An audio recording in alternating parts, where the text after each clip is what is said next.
Hello, and welcome to this CYBELEC video, where we'll show you how to program a part in numerical mode on our Cybtouch numerical controls. This is the part we want to bend, and we're going to execute the bends in the following order.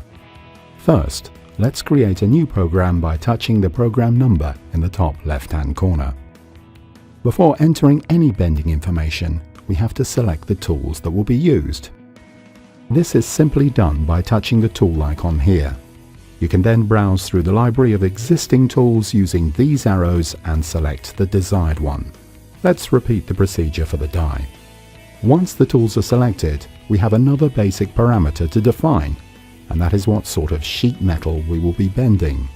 A simple touch on the material's name on top of the screen brings us to the More page.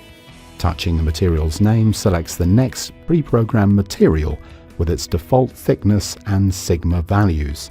Both these values can be manually modified, of course. The More page contains many sequence parameters, and they are explained in details in the user manual. But one of them is necessary to be able to properly configure the bend we are trying to program, and that is the bending length. It is programmed here and will help determine the bending force, the crowning, etc.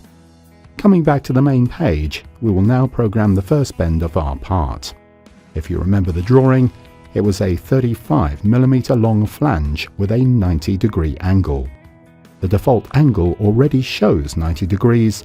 We will then just program 35mm for the flange's length.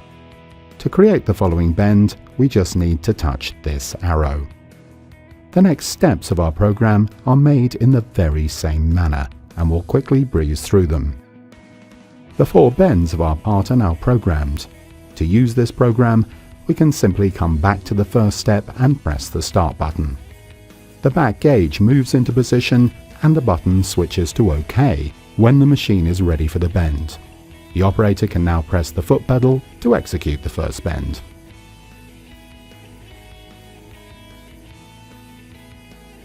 If we plan to use this part program later in the future, we can also save it under a chosen number like this.